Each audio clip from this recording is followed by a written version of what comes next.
Hello. Hello. How are you? I'm okay. I got my second shot of the Moderna vaccine Sunday afternoon, and whew, it wiped me out, man. Yeah, I thought about sending you a message earlier and seeing how you were coping with it, and figured I would just wait and see if you were still up to recording or not. Yeah. So I got it around noon on Sunday, and I was told, like about 12 hours later, fever, fatigue, just like flu-like symptoms. And 12 hours later rolled around, and it's like nothing. I felt fine. I felt fine. Woke up at around 6:30 in the morning. Felt fine. But is when I got up out of bed, I was like, "Ooh, my muscles are sore," but it's not too bad. And then around like 7:15 or so, I was just like, "Oh," I felt not great. I never really had a fever. I never had like chills or anything like that. So, but I was just like so drained. Like I didn't want to do anything, and I took the day off. So, like I'd planned to take the day off just in case. And even today when I woke up, yesterday when I took some Advil, and when that kicked in, I felt a lot better. But I ended up like taking a nap in the afternoon for a few hours, and I woke up this morning and I still felt I was dragging this morning. Didn't want to get out of bed. Took some more medicine that helped, and so today I'm just like, I feel like better now, but still drained. Yeah, I know it's relatively anecdotal, but it seems more people are having side effects with the second dose of the Moderna vaccine than the Pfizer one, from the limited social group that I know of directly. Yeah, But that's what I've noticed anecdotally. I know after I got my second shot, after having the Pfizer, it was probably 3 or 4 hours later, I started to get tired. And it wasn't bad. It was just not even like sick tired, just general tired.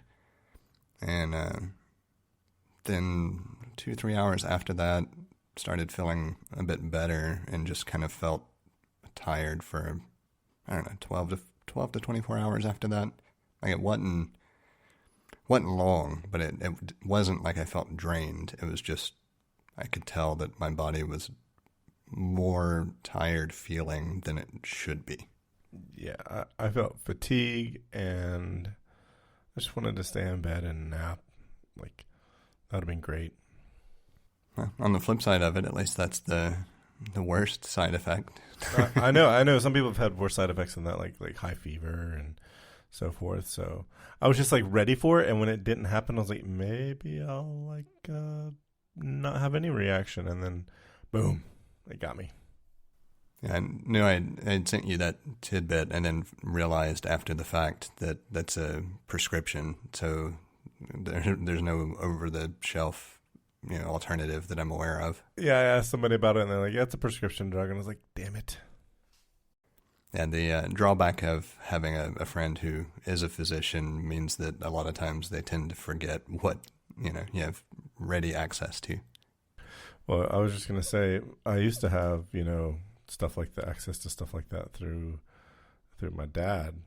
He was a physician, and he had all the samples, and so it's just like, I mean, it's been like I would just ask, like I'd have a question that I know what it's like to be a regular person now, because I would just have like some sort of like question about this or that. I'd be like, "Hey, Dad, what's this or that?" And he'd be like, "It's this or that." It's, tell me what it was, and it was, okay, that's nice. And I just sent him a text message, and have an answer like later that day, like it's no big deal. And now I'm just like, I gotta call the nurse, and I'm like an animal now. Yeah, the other side for our fringe benefit to having the friend that's a physician is that even though his focus is pediatrics, like that's where most of my questions come from anyway. Yeah. And so it's been nice that if there was something that it's like, do I give this some time? Do I wait a little bit, or do I go ahead and pack up and head into an office visit? And it's been nice to have somebody to bounce that kind of stuff off of. Yeah, I will say, and I don't want to sound like I'm disparaging the way things work, but like my kid's pediatrician, they have a great system set up. Call a nurse, you get a call back, and they'll run things by the doctor and so forth. So it's not like the old days or something like that. So. Oh yeah, ours is the same way. It's just the added benefit of, if it's after hours or something where I want a quicker response, even though like calling into the office for my son's pediatrician, they're always pretty quick. But sometimes I just want a quick yes or no. And it's real nice being able to have that as a, side avenue. Oh yeah, no, that's always going to be, almost always going to be faster. And yeah, so you have some follow-up, I see. I do, and I'm kicking myself a little bit on the first one because we were talking about Falcon and the Winter Soldier, and Sebastian Stan was the one that has been linked to rumors about portraying a younger Luke Skywalker, and for some reason I blanked on his name, and no clue why, but he was the one who stated that he'd be willing to consider it if Mark Hamill blessed it, and so that was that piece of follow-up. I like the title. It says Sebastian Stan shuts down rumors about him playing young Luke Skywalker, and I like that because he's only a year younger than me, so I like being lumped in with being young there. Looking at take a step back and don't think of him in the role of Bucky Barnes, but just think about his profile, and I could see him playing Luke. Yeah, no, he could definitely, yeah, I could see it too. So it'd be interesting to see if anything comes out of it, but at this point in time, it's all rumor. Yeah, I'm looking at the article that you linked, and it's Mark Hamill. Mark Hamill's Twitter response is funny, but he's saying he's going with a no. Pretty much, yeah. I don't know. There's a picture of Sebastian Stan. I was like, that looks the one where he's got the shotgun. He looks a lot like Mark Hamill in that picture. Yeah, that's the one that made me actually take a moment to think about him outside of the roles that I know him in and be more objective about it. And it's like, yeah, I could see it. I don't really know how I feel about the thought of them doing a young Luke Skywalker series anyway, just as a whole. But if they were going to, from a casting perspective, I think he would certainly fit the bill. I was going to say, to be fair, isn't A New Hope a young Luke Skywalker? He's supposed to be 17. So this would need to be like a middle-aged Luke Skywalker, not a, in between 6 and 7 Skywalker. Well, yeah, but if you think about, the, 50-ish year old version of Luke that we saw last, young in comparison. 50? Isn't Mark Hamill in his 60s now? Well, the character, if A New Hope, he was, let's just say, 18, then there's supposed to be, a 30-year gap between Return of the Jedi and Force Awakens. So that would put him at about the 50-ish year mark as a character. So I know for sure he was 17 in Star Wars because he wanted to join the Rebel, the Rebel Alliance, and he had to wait another year. He was too young. So since all of the galaxies have decided to go with the United States, you got to turn 18 to be an adult. Yeah, he had to wait a year. But I thought there was funny how that only applies in the one movie though. Right. I was going to say this other picture of Sebastian Stan next to the one that looks like Mark Hamill, the one on the left where he's got a leather jacket on. Yeah, He looks a lot like Ryder Strong in that picture. I can see that. Okay. I wasn't sure if you're going to get the reference or not, but I'm glad you did. It took me a second, but yeah. It took me a second to remember the actor's name, but I was like, I didn't want to just be like, that guy from that show. I wanted to actually remember his name. And I don't want to say the show now because, I want other people to have to work for that reference. Yeah, well, I guess we'll see if we have any type of feedback on that topic. We did actually have feedback. The email account is now getting spam. I had feedback from a friend that listened to the show today. He was listening to I'm not sure which episode. It's the episode where we talked about some documentation and reading documentation. And he was just pointing out, it's like, there's some folks that need to listen. Basically, he actually he didn't say folks. He said there's this one specific person that needs to, take this to heart. And I was like, yep, I'd agree with that. So, yeah, it's funny. I actually got some feedback about that as well, and it wouldn't surprise me if it's the same source and topic. Yeah, I bet it would. Since you said that, it was probably the same person talking about the same thing. So, probably. So, yeah.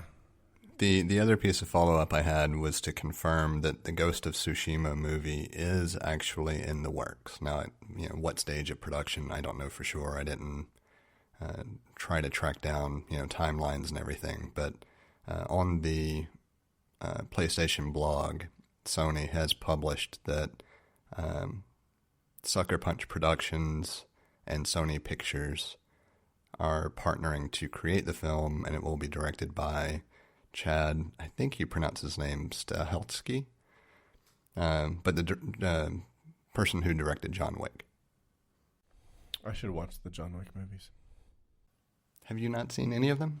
I've seen the trailers, but no, I haven't seen any of the movies. But, it's interesting because I know enough about the movies to know this really interesting progression. I don't know if I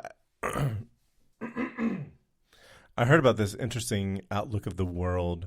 There was this in a philosophy meetup group. They talked about the Keanu Reeves outlook of the world, and you sort of start out as a kind of happy-go-lucky outlook on the world for a lot of folks, and it's sort of like represented by Ted from Bill and Ted's Excellent Adventure and Bogus Journey. He's like, be excellent to one another. That really sort of like sums up sometimes how a lot of folks start their adult life. Let's be good to one another. Let's take, and then you have the Neo experience and you find out, well, it turns out the world isn't, being excellent to one another isn't enough because there's all this underneath that's sort of masked in the world. And then you finally get to the John Wick and you're just like, fuck it. Let's, kill everyone. Well, I definitely recommend watching them. I have all three. Oh, well, then I can watch them.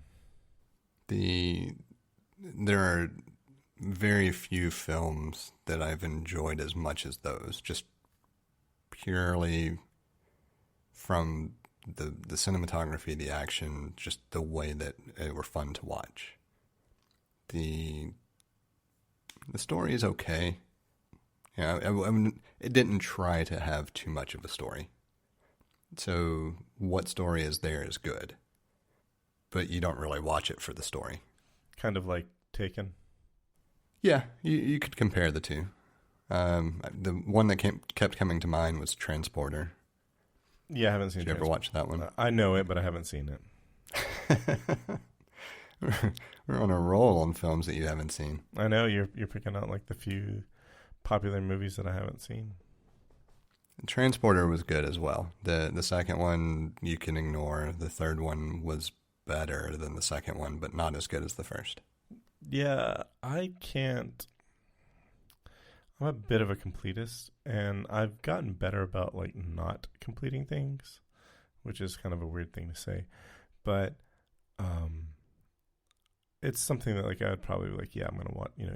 It's like watch 1 and 3, even though one has 2 you can completely ignore. Probably still gonna watch 2. Now, if just real quick, to be fair, the main reason I say you can ignore 2 isn't that the film it was bad. It was that a lot of the effects were bad. Well, I was thinking about if I knew then what I know now, I totally would have skipped the Fast and the Furious Tokyo Drift. I could have totally skipped that one, and everything would have been fine. Did you see there's going to be yet another Fast and the Furious movie? I don't think they're going to stop. Because then there are like spin-off movies. There's that movie with The Rock and that other guy that is a Fast and Furious movie. It's not a Fast and the Furious movie. It's kind of like how Disney presented Pixar kind of thing. It's kind of like that. Hobbs and Shaw. Hobbs and Shaw, yes. It's not a Fast and Furious movie, but it's a or rather, it's not. I guess it's not in the franchise, but it's somehow related. Yeah, it is in the franchise, and in general, it's in the same world. It's in the same world. It's not a direct continuation of the other films. Right, that's what I was trying to say. But it does directly tie into the other films. That one was pretty good. I have it too. Yeah, I want to watch that one. That one, I remember seeing the trailer for that a couple of years ago and thinking, "Oh yeah, I should come back and watch this movie." Yeah, for the most part, I tend to not skip things with Jason Statham or The Rock. Just not necessarily because everything that they do is great, but because I can go into it kind of knowing what to expect most of the time, and it can be an enjoyable experience. Oh, I totally agree. Like I watched Walking Tall? Yeah. Yeah. I knew what to expect. Like I knew the basic premise. It wasn't a great movie, but it was it was exactly what I wanted. And I knew what I was getting, and I knew what it was going to be, and it satisfied, So, yeah. Did you see that Statham is partnering with Guy Ritchie again on another film? I didn't. I think the name of it was Wrath of Man. If you watch the trailer, it is literally just another stereotypical Jason Statham film. Not a stereotypical Guy Ritchie film? It didn't have that type of feel to it from the trailer, but I can't judge that from the trailer. It's interesting. I always called, what's that movie? Love Actually. Love Actually is a nice version of a Guy Ritchie film. Yeah, I can see that. I mean, it just has that like, here's a dozen or so stories, and here's how they all like you watch them and it's like how are they, and then you see all the intersections start to pop up. I guess the first movie I saw that was like that was Lock, Stock, and then when I watched Love Actually, I was like, oh, this is like Guy Ritchie, but nicer. I assume you've seen most of them. Have you seen? I just had it and I just lost it. Rock and Rolla. The only Guy Ritchie full-length features that I know that I've seen are Lock, Stock, and Snatch. And I saw both of those a while ago. I feel like I want to rewatch them. But I may have seen other Guy Ritchie movies without knowing that I saw Guy Ritchie movies. Yeah, entirely possible. The reason I asked about Rock and Rolla is it's one that I've only seen once, maybe twice. And I was just thinking the other day I need to go back and watch it again now that I have some distance, detached from having seen it the first time. Because for some reason or another, all of his films I appreciate more when I do that. I don't know if it's that I pick up on something else or if it's just lack of expectation or set expectation or what. Like it's not that I don't enjoy them the first time through. It's just that I enjoy them even more when I don't watch them again for a while and come back to them. Yeah, I expect there's like you're watching them again with fresh eyes, but you are also not trying to decipher what's going on. So there's a little bit of it's a wet finger in the air. I I would like to go back and rewatch both of those movies that he got famous for, because when I watched them, like, I liked them, but I was really young. Like, it was 20 years ago when I watched. I was in my early 20s, so I think I could get more out of them now. And I mentioned that those were the two full-length feature films that I knew that I watched. I also have a fond place for his BMW film Star. Yeah, I think we've talked about it. Well, I don't know if we talked about it on the show, but that was my introduction to him and to Clive Owen. Me too. And I remember thinking that Clive Owen would be a great James Bond. Yeah, I did too. And he was rumored for it when Craig got the role. If they didn't want to completely reboot and reimagine James Bond, it probably would have gone to him, and it probably would have been like just, more Bond movies, and it wouldn't have been anything special. But the fact that they did this, I have a really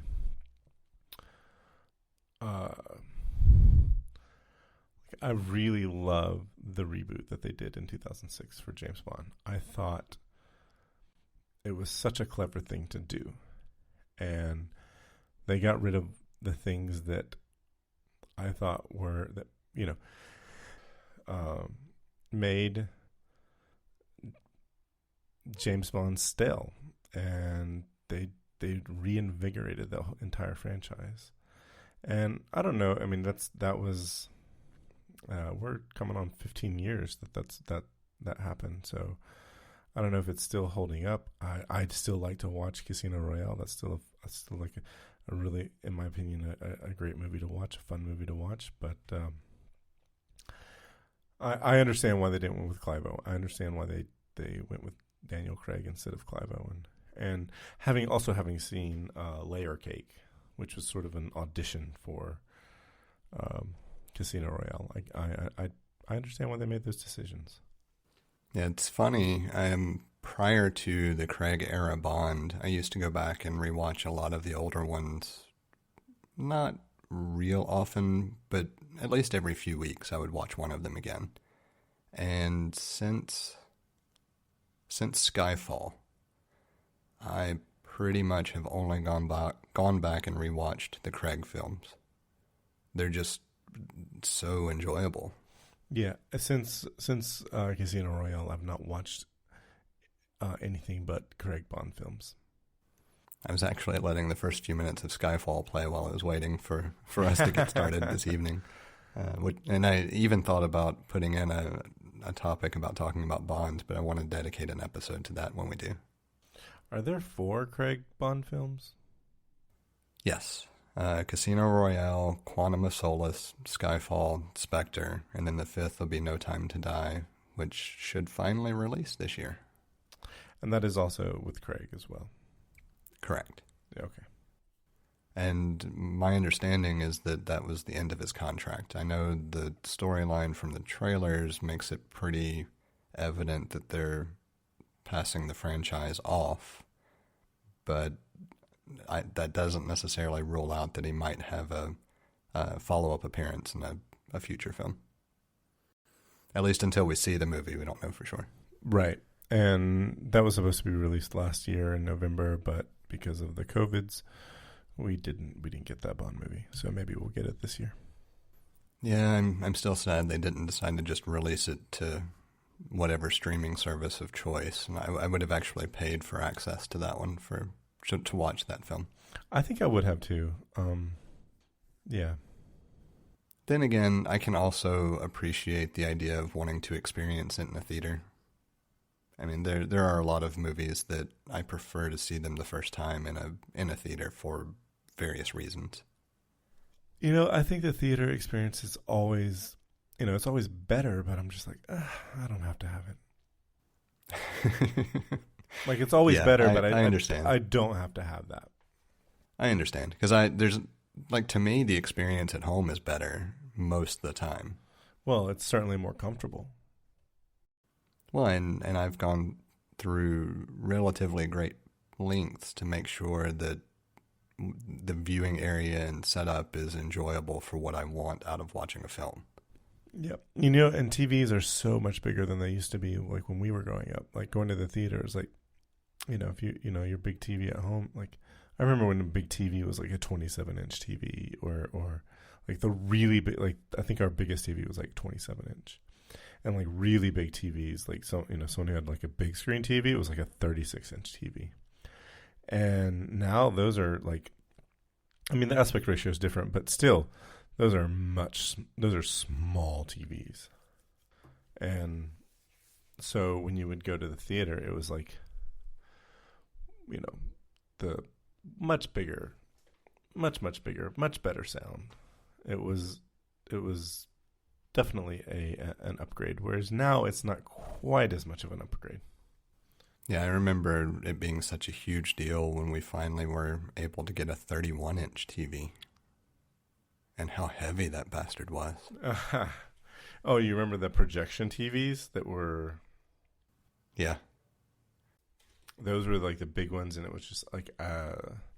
it's like, you know, like there was like one person. I knew one person that had one. And I think everybody knew just one person that had one. That's how few they were. But those things were... I mean, it was cool back in the 90s. Yeah, our next door neighbor was the only person I knew that had one.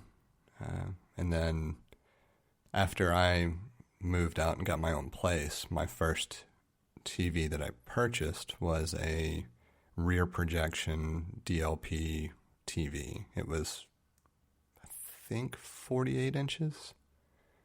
Oh, wow. I don't remember for sure the size screen. It was not huge by any means from a, you know, based on modern screen technology, but it was like massive for the time.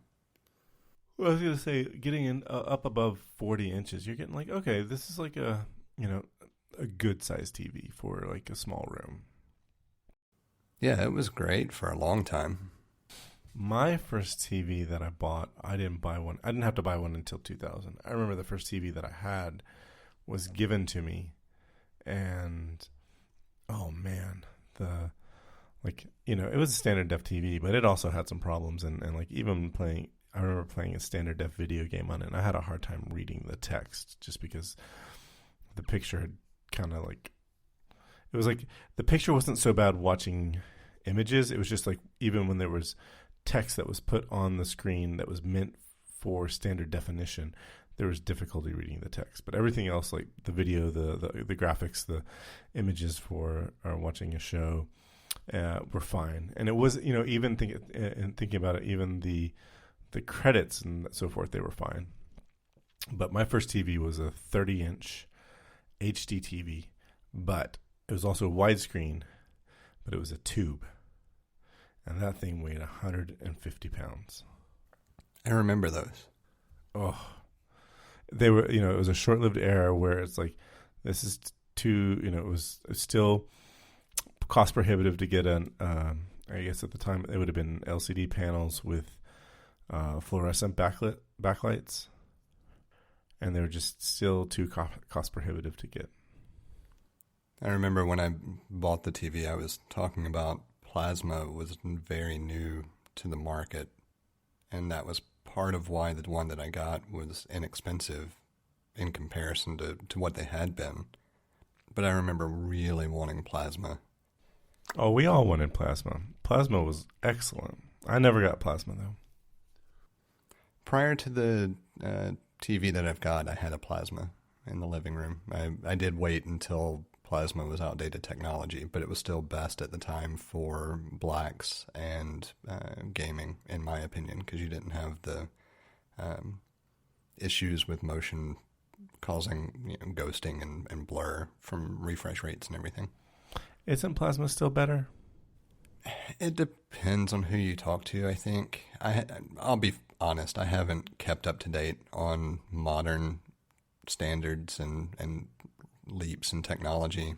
My understanding, though, is that either mini LED or micro LED, I don't remember which, but one of the two promises to deliver a better experience.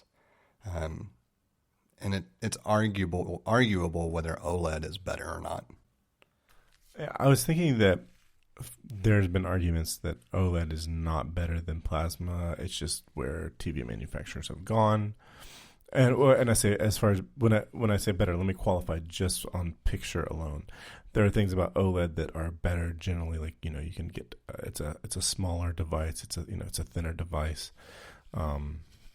It's not as hot, so you don't have to have as many fans, or the cooling is not as big of a problem to solve, that sort of thing. So, but I feel like there are folks that say the picture on plasma is still better than OLED, but I think it's going to be micro. I think mini LED is on the market, and then micro LED is following. I don't remember. Like you, I don't. I pick up this stuff from when other people talk about it. It's not something I'm actively looking for. So this is not the right podcast for getting information about display technology. No, not even close.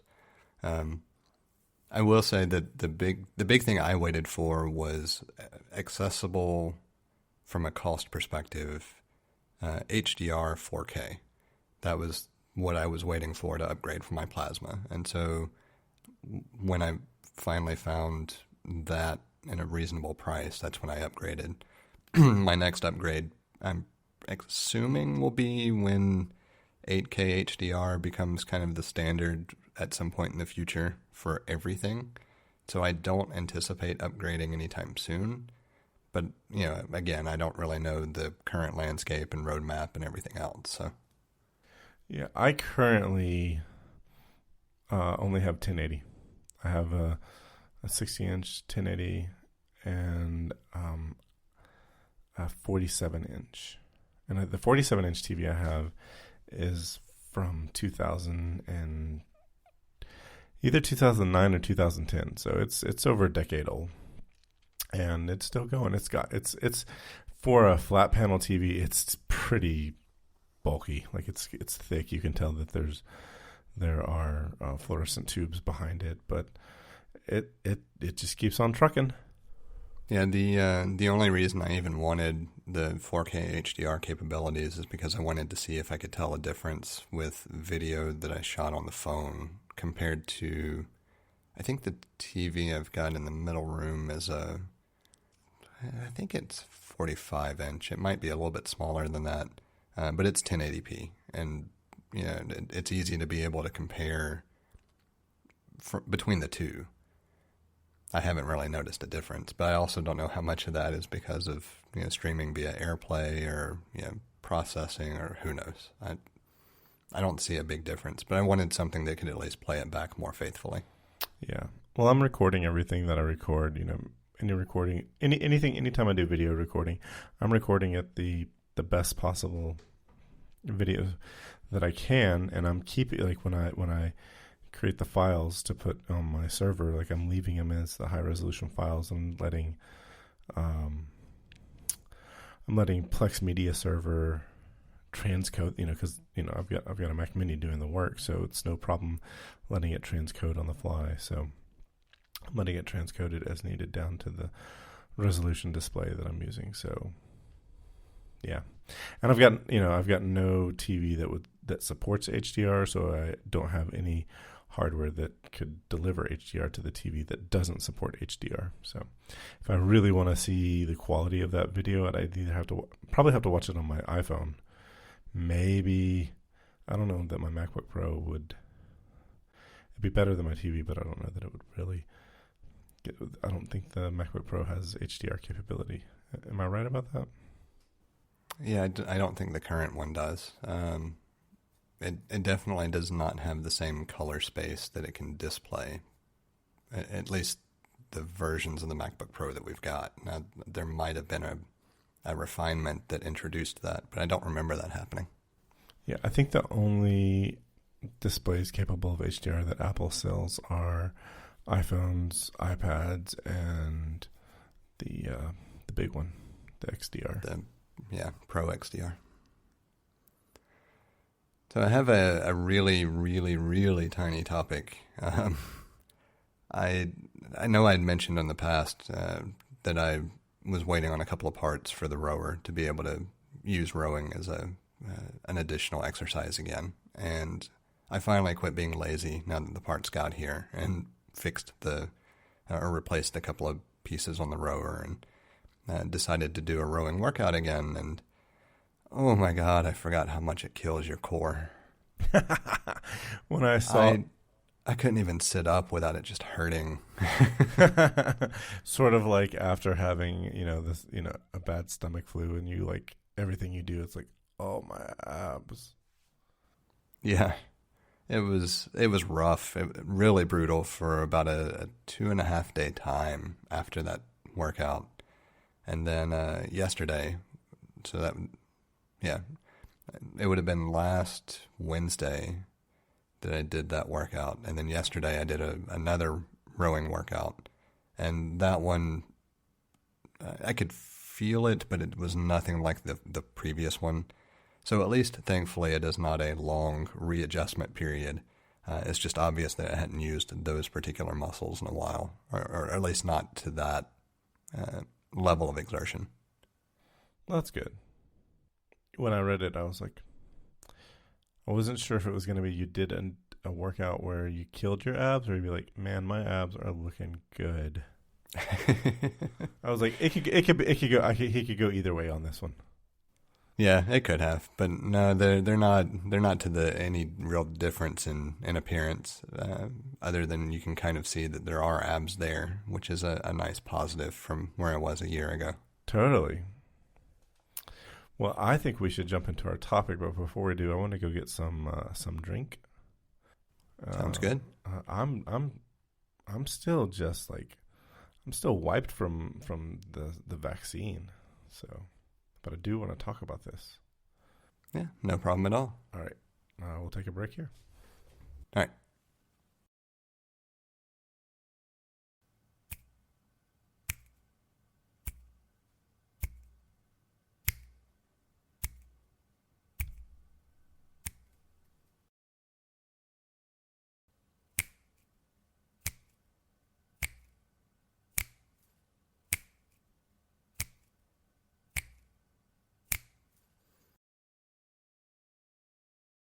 All right, I'm back. Welcome back. Thank you. So Apple finally announced an event for, we'll just say early part of the year. Their spring event. Yeah. I have not paid attention to rumors, so the extent of anything that I know that is rumored is what little bit I heard on an episode of the talk show. Is that the most recent episode? Yeah, Renee Ritchie was on, and so they talked about... actually, I don't think it's the most recent episode. I think there's one episode since that. But they talked about timing of a spring Apple event and some thoughts and rumors. I have not listened to that episode, so I'm going to let you drive. I'm going to let you drive first. Well, to be fair, I didn't pay a lot of attention to most of it because the rumors just aren't something that I tend to really focus on. But the big two things that I keep hearing come up are AirTags finally being released and iPads being updated. I think it was iPads. Yeah, I would expect iPads. It wouldn't. It may have specifically been iPad Pro. Yeah, because then they updated the other iPads. It was in the fall event, wasn't it? Yes, they did. They had a September event where they released the other. They had the iPad Air, and it has the Touch ID and the sleep wake button. Right. That was that event, and so it was all the iPads except for the iPads Pro, which those were updated, I guess, last spring. Yeah, those have been on a roughly yearly cadence in the spring. Yeah, and I feel like they've done like a TikTok update to them, like the big and small, and it just hasn't been obvious because the marketing hasn't been the same as the iPhone. When we had like the iPhone and then the iPhone whatever variant S. Well, and the other part of it is, all of us have had our sense of time and the calendar skewed over the past year anyway. So it's tough to remember what was last year versus the year previous. That's true. But the AirTags are something that I expect to be coming, but I just don't really see why. Other than just having a first party, tile competitor.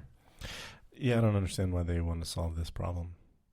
Granted, it could very well be that there's something unique about them that, because they're not released and the story hasn't been told, we don't really know.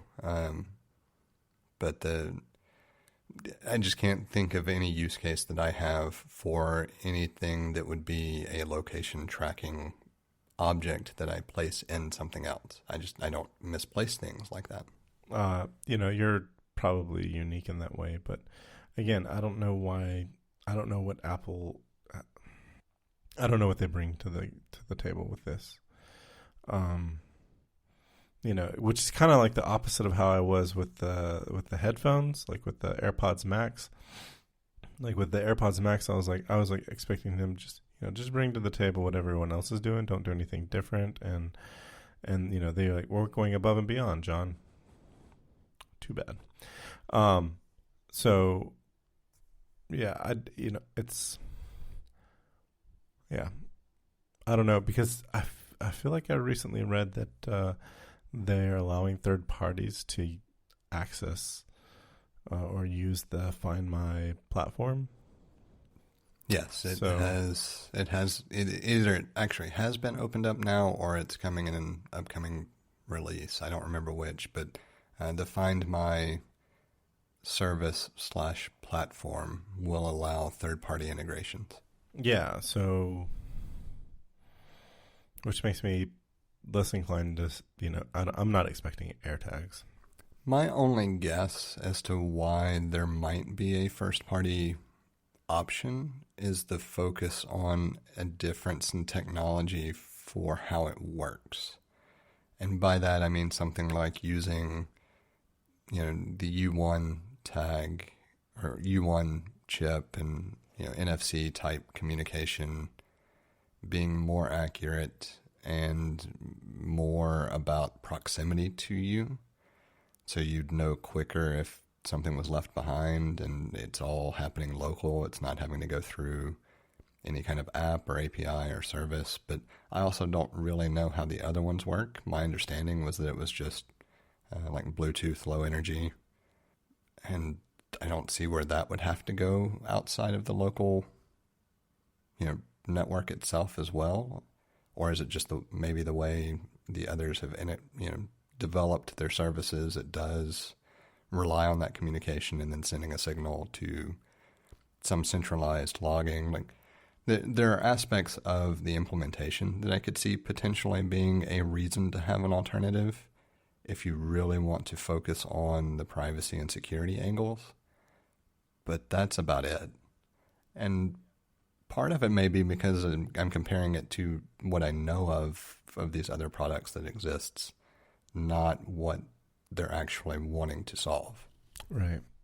Like, the security and privacy thing makes sense. And it was something I was thinking of. And I could just think of a list, there's a list of things that they could be making instead. Like it doesn't feel like this is a big market to begin with. And then on top of that, it doesn't feel like it's in their wheelhouse. Whereas things like, perhaps like a speaker system, like a smart speaker system, is something that it would make sense. One that integrates really well with HomeKit. Perhaps like a Wi-Fi routers. Those seem like they would be more in their wheelhouse than AirTags. I think maybe displays that's more in their wheelhouse than AirTags.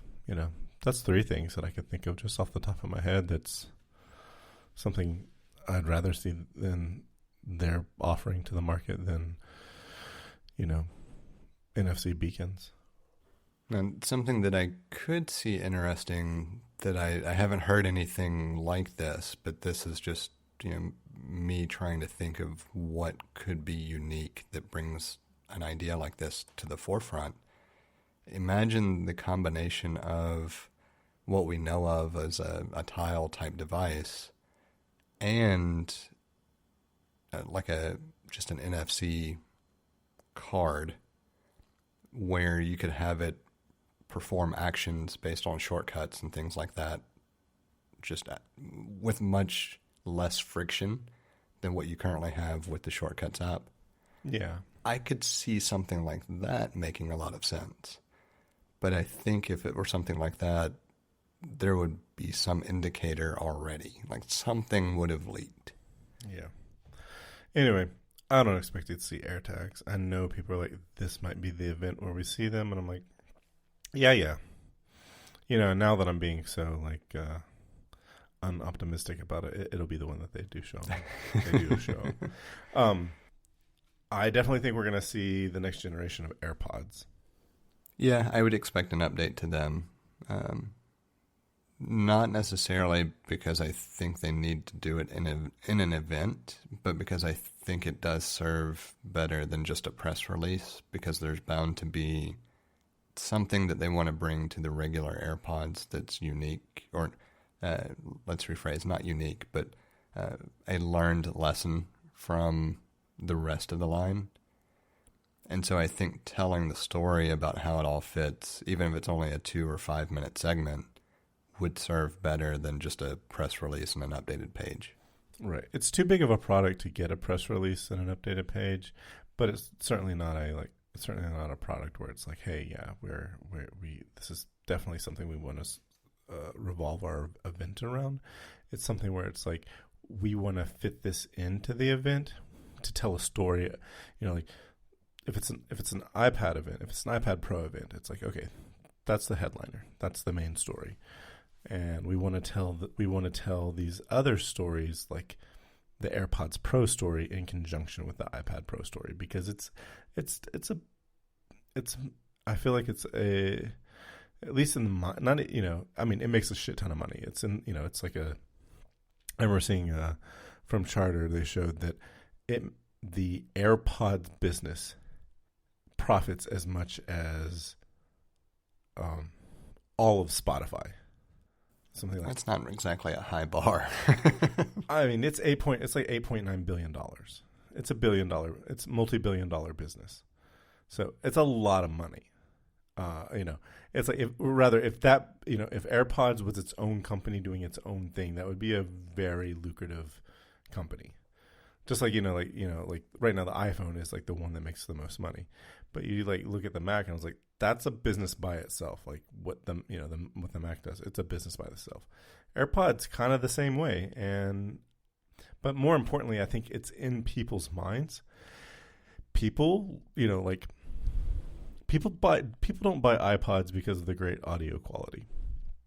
People buy iPods because of the convenience. And, they buy it for the convenience. I felt like there was something else I was going to say along with convenience, but. Well, with the modern iPods, you also buy the availability or accessibility of the App Store. Wait, what? Well, with modern iPods, you at least also buy into the accessibility of the App Store, like the expansion in general. Yeah. Okay. Like it's no longer just a music playing device at that point. Like the previous iPods you bought for convenience. I'm sorry. Did I say iPods or AirPods? You said iPods. I'm sorry. I've been talking about the AirPods the whole time. Sorry. Okay. That's why I got confused. No, I meant AirPods. Like AirPods. I wouldn't say that I buy the AirPods for the quality, but for like the convenience of use. Like they're so easy to pack and to take around, and they're always easy to have charged. I mean, you'd think that something like this would be, a little bit cumbersome, but like they're the easiest Bluetooth headphones I've ever had for charging. They're always charged. I have to charge the case, and that's also pretty easy to do because I think about the case. Anyway, I feel like what has made the AirPods so successful is how convenient they are and how seamless they are to use with iPhones. Well, and even with there's some friction using them with multiple devices, but even that is very low compared to many previous experiences with Bluetooth headphones. Right. And I see that those barriers being something that are for the team that work on the AirPods. I see that being something that gets focused on and something that is eventually going to be solved. I've noticed recently, after whatever the last round of OS updates were version-wise, that it's been more consistent that I can easily change from one device to another or have it actually detect which device I mean to pair with. Granted, I also still use a different application for quick access to whatever audio redirect I want that on the Mac, but the reliability on the phone has been much better when going back and forth between them. Yeah, I have it. I kind of have it set up to the way things were pre-Big Sur, pre-iOS 14, and it just connects when I have my phone, and I manually select it on the Mac.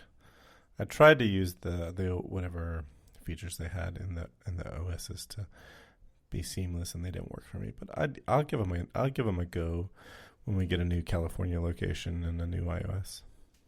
One thing that I've noticed that has been a very frustrating thing with the AirPods on the Mac, for some reason, and this is on the work machine, so for some reason every so often when I connect the AirPods, because I don't generally use both at the same time, I generally use one or the other for conference calls and everything, but there will be a number of times where it will default back to always use the left earpiece and microphone instead of the automatic detection.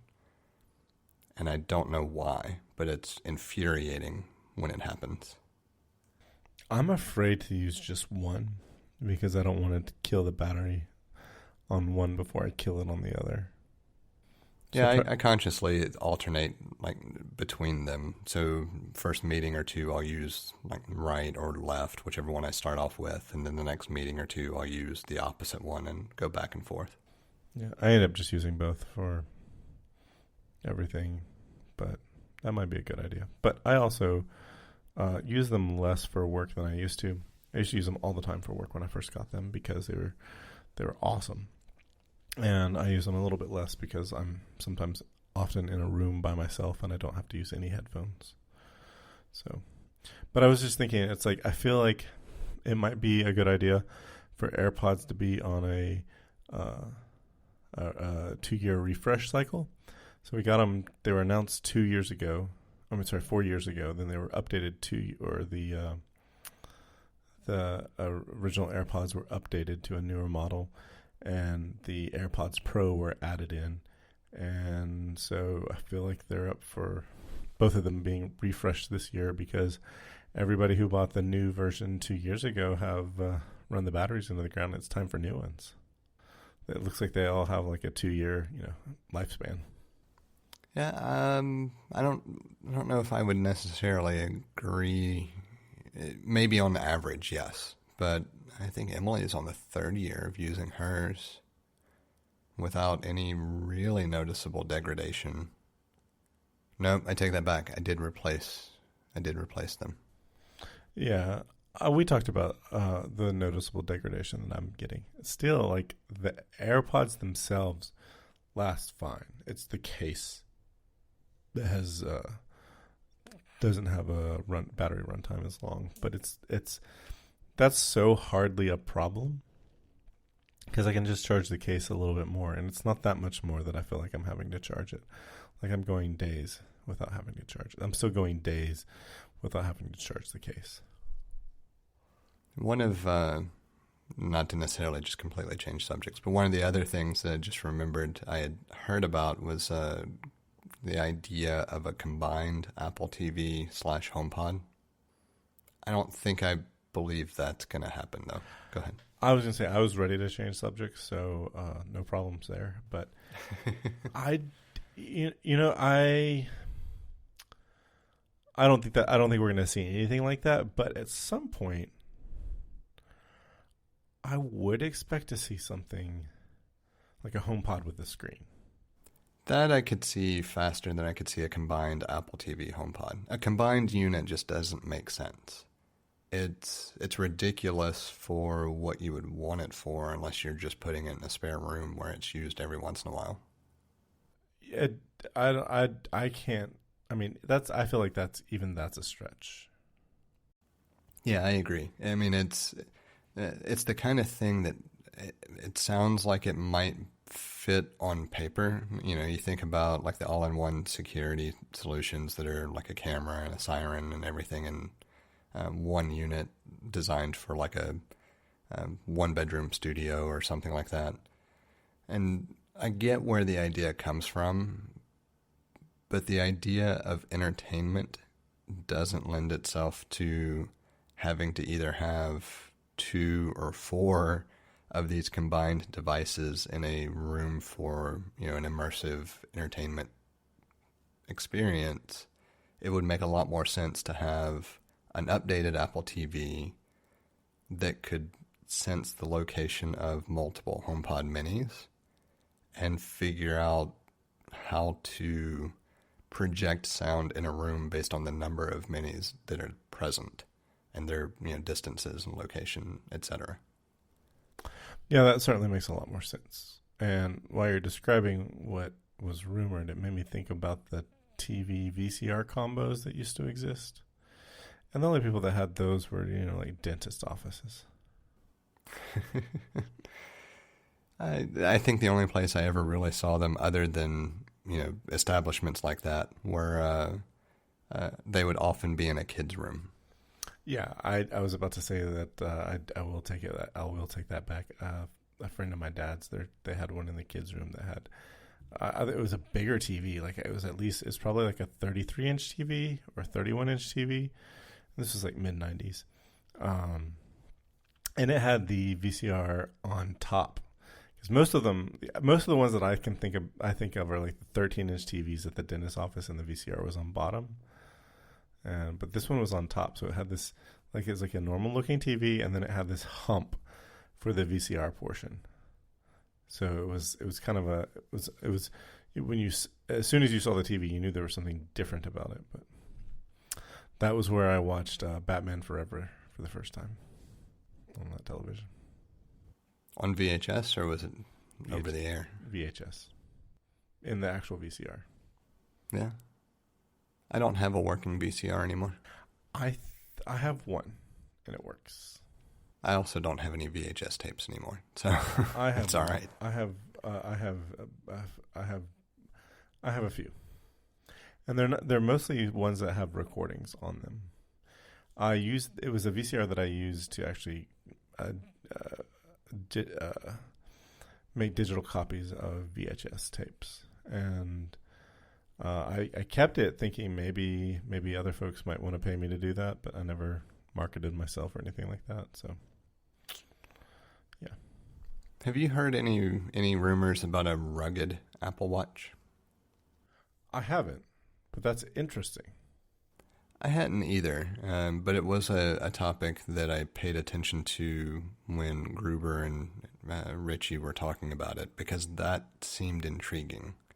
That seemed like something that I might actually take note of for various reasons. I have some problems with the Apple Watch, and this is probably not the time to talk about them, but I will make some notes of that. Maybe we can get to it later today, or maybe a different recording of our show. But because I almost a few times I almost pulled the trigger and got an Apple Watch since the new ones were released, but I haven't yet. And again, it's my personal issue of not wearing wristwatches. I just don't wear them. And anyway, So, do you think we'll see any updates to any Macs with Apple Silicon in them? I don't know. I don't feel like it makes sense to do it in a spring event. But at the same time, if you have the next wave ready, why not? And the answer that I keep coming back to with that is, but we're awfully close to WWDC. Like, why announce it now instead of doing it at the big event for the year? Yeah. Because WWDC is less than 2 months away. Is that right? It's early June. I think so. I know. Yeah. I mean, it's been announced. Yeah. I don't have the dates handy, but it's early June. It's less than 2 months away at this point. And so it's like, well, it's close enough. I just don't see a reason to do anything with the Mac yet. Like, let it languish for a month. It doesn't matter. I mean, sure, you have plenty of people who are going to complain about it either way, but I don't see it being needed for a spring event. I feel like the iPad can probably take most of the show if it's a big enough update.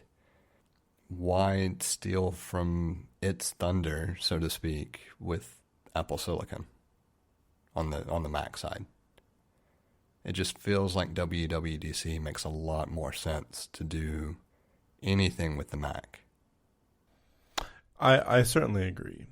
However, I think that if there's going to be another Mac with an M1 chip, this is the event where you would show it.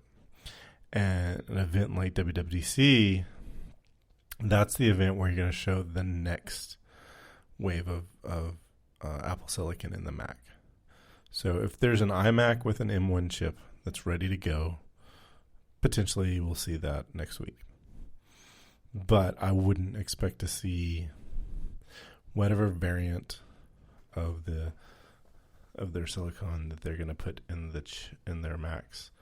That is, I guess, the more powerful SoC. I don't think we'll see that. We wouldn't see that next week. That's something that I would expect them to say for DubDub. I just don't feel like there's going to be an M1 iMac.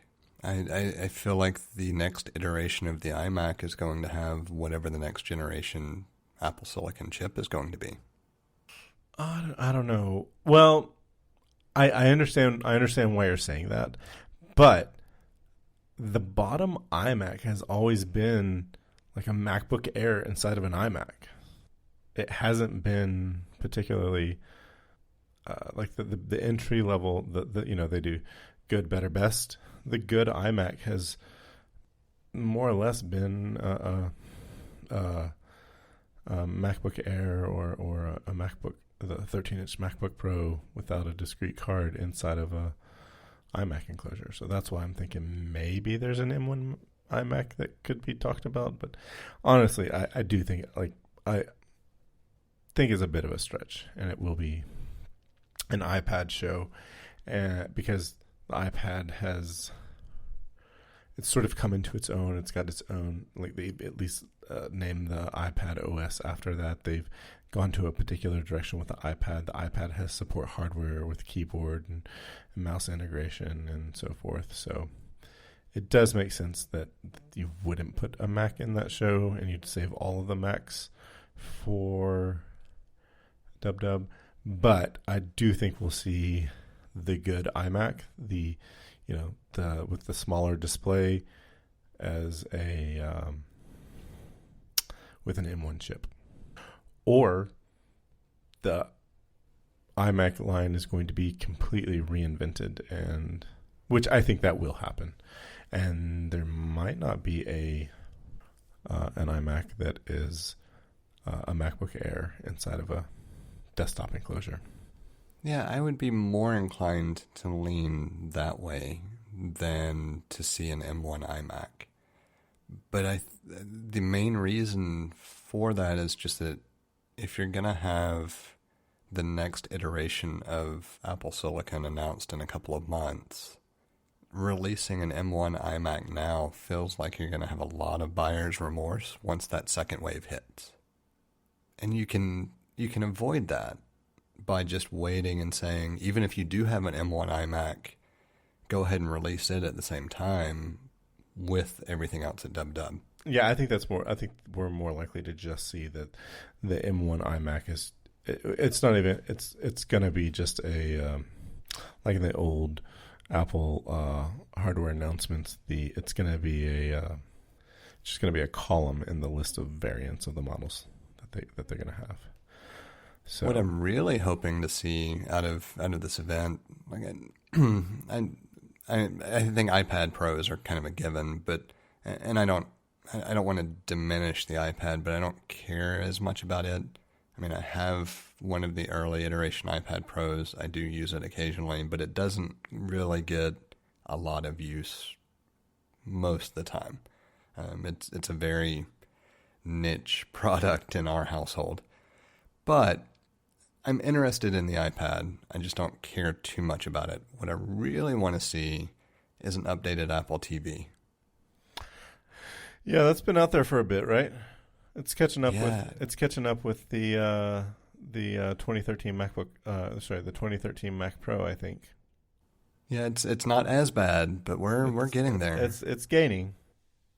And I think the main reason I want to see it is just I want to see that it's not going to become a dead product that's moved to software. So I like the software movements that they have been making, but it's got to be more than just another puck. Like it's got to be more than they've got to do something more than just $180 puck. Because like right now, even though it's a good quality $180 puck, $180 in that space is a reach. Yeah, it's absolutely not worth it today. Back when it was released, you could at least make a case for some of the things that it promised or did in comparison. But today, no, it just doesn't hold up. To go into an Apple store to buy a $180 television puck that is 4 years old is ludicrous. Like it just. I remember being a specialist, and I would just have, I probably wouldn't say anything because, people don't, if someone doesn't ask my opinion, like, I've gotten to a place in my life where I'm okay not giving people my opinion. Like, I'm okay not sticking my nose in other people's business. But I would be cringing on the inside. Yeah, at its launch, it was still overpriced. But it wasn't so ridiculous compared to alternatives as it is now. Yeah, because at its launch, it was what? You would compare it to roughly the $140-ish equivalents from Roku at the time. I think it was $140, $130, whatever their box was. Like their top end box now, I think is $100. Yeah, and that is down from what it was for sure. And it's updated. It's been updated recently. I'm currently using a 9-year-old Roku 3, and it's still supported. Like everything I use supports it, including Apple TV, which kind of like that was an interesting thing to deal with last summer because it was like the bottom model that is supported by Apple, the Apple TV application, and it didn't work. And it was interesting how it didn't work. It worked for non-copyrighted video, so I could go and pick any Apple event that you could stream from the Apple TV app and stream it on that Roku. But if I tried to watch any of the Apple Plus content or any of the Apple any content that I owned that was linked to my account, I couldn't watch. And I had a ticket open with Apple Care, and it eventually got resolved. But it was something on the back end that they had to resolve. But I feel like I was like one of like probably 5 people in the whole world that reported this problem to Apple, and it was but it got fixed. And it wasn't like nobody followed. It wasn't as satisfying as like, hey, here's try this and it works now. It wasn't like that. It's I didn't follow up with the case as diligently as I needed to because I also have another TV with a newer Roku and I can watch things there. But eventually I tried it out one day and it worked. So yay. Anyway, this is actually a place where I would love to see Apple do something better than what's in the current marketplace, but it's got to be in line with where the market's going. Yeah, it feels like, 4 years ago would have been the ideal time to disrupt things. And so they were positioning themselves in a place that made a lot of sense. And the fact that now everybody and their brother has a streaming service where you can make a bunch of subscriptions and basically just have a cable bundle by paying 30 different individuals instead of one cable provider, it feels like that ship has sailed. And I don't really know how that would be course corrected at this point with hardware or services in any conceivable fashion with what exists today. And so I think it's a completely wasted and missed opportunity from that perspective, which is why I'm really curious if the Apple TV as a hardware device sticks around or if it just fades away and the TV Plus or a TV app plus TV Plus service are all that's left. Because the only thing you really lose at that point is having a HomeKit hub that's easily remaining within the house and not having to be a Mac or something else. So I'm okay with the Apple TV going away for as a piece of hardware and coming back because Apple's sent things away and has come back. The iPod Hi-Fi. It went away and it came back as a Apple HomePod, which is also now gone away. I know. Displays went away and they came back. Man, I hope they come back.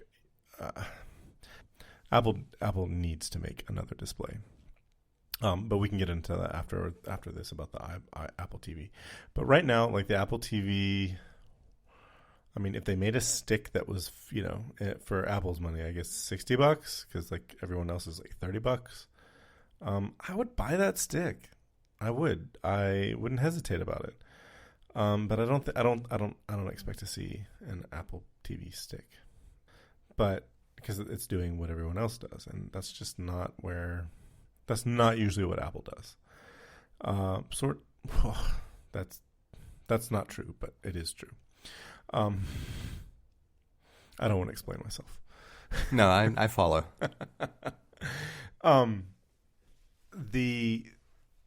I think that the Apple TV Plus is probably more important to them now, and the hardware is not as important to them because basically every TV that you have been able to buy for the past 5 or 6 years has been capable of adding applications to it. Every TV manufacturer will allow you, of course Netflix is there. Netflix has been almost everywhere for the past decade. So other streaming services have followed suit, and most of those services are going to let you, are going to try to be everywhere that TVs are. So they're going to be with the TV manufacturers. They're going to be with the streaming boxes that are out in the marketplace right now. So for Apple to try to do anything other than copy or be somewhere with their software feels kind of like a folly. Because, I mean, unless it's still a hobby, because if it's still a hobby, then the hobby isn't meant to necessarily make money. It's to be there for the enthusiast. Yeah, and I don't really know what I would envision now for trying to disrupt the market either.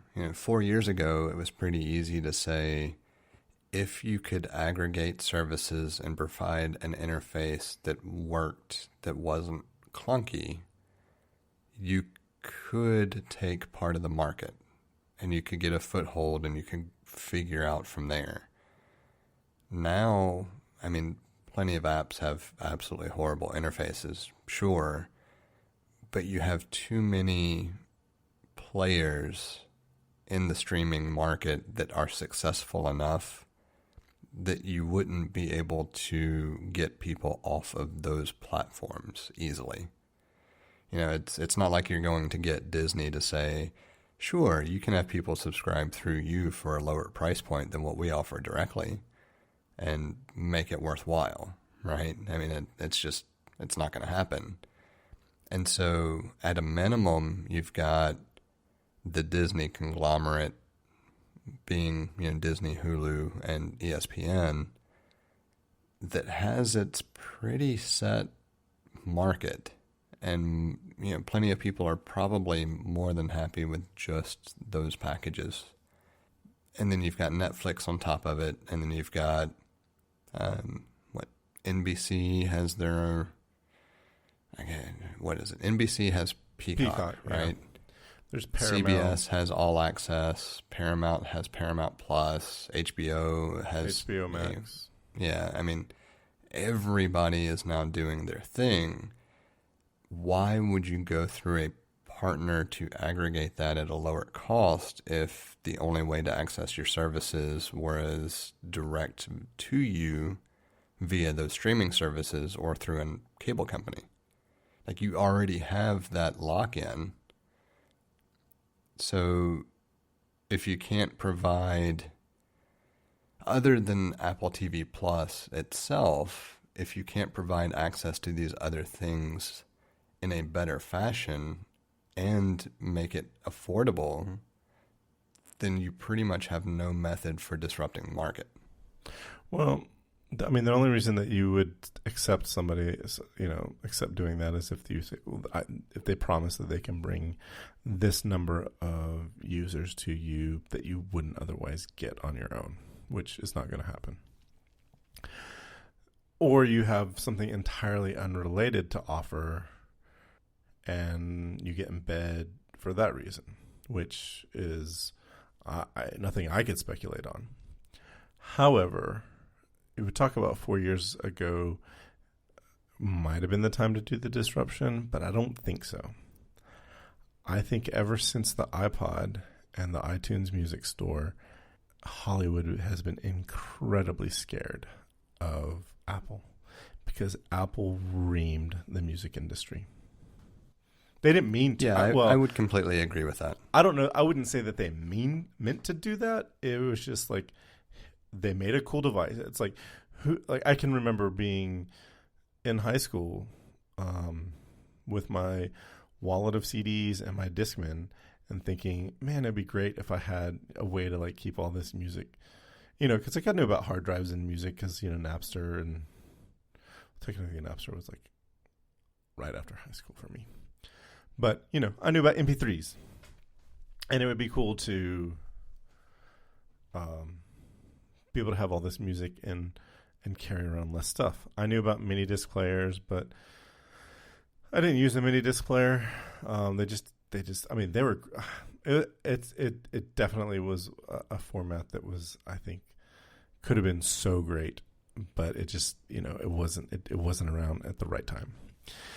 But I just remember thinking, man, it'd be great to have all of my music in a more convenient way, or carry it in a more convenient way. And then I remember a friend of mine with a device that was roughly the size of a Discman that was an MP3 player.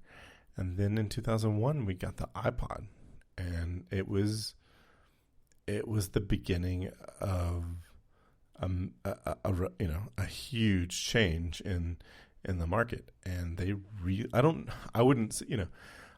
Apple doesn't seem to be a company even then that would have been we're going to destroy the music industry. We're just I think they actually wanted to help the music industry.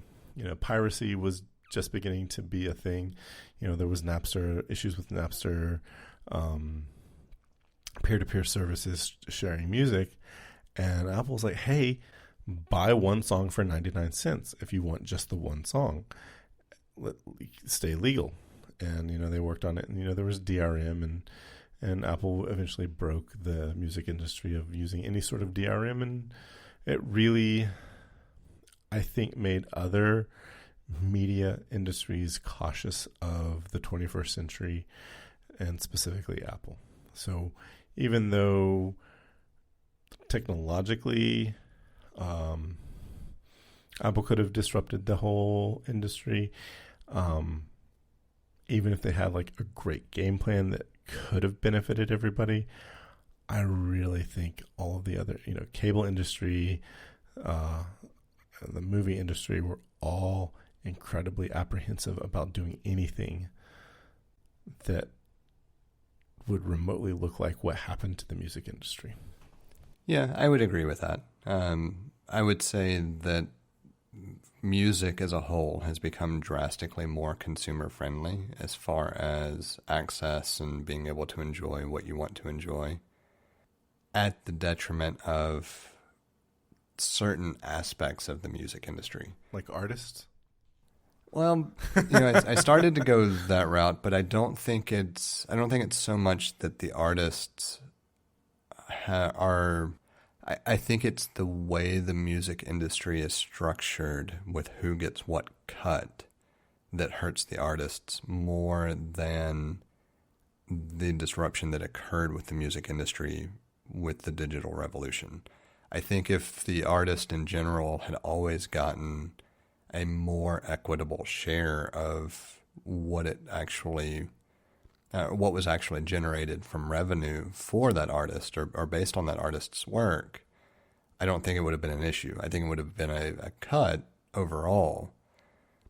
But I think artists were drastically underpaid by the significant cuts taken by production companies, record labels, etc. And it was just exacerbated with the more consumer-friendly pricing model that occurred with the advent of the iTunes Store.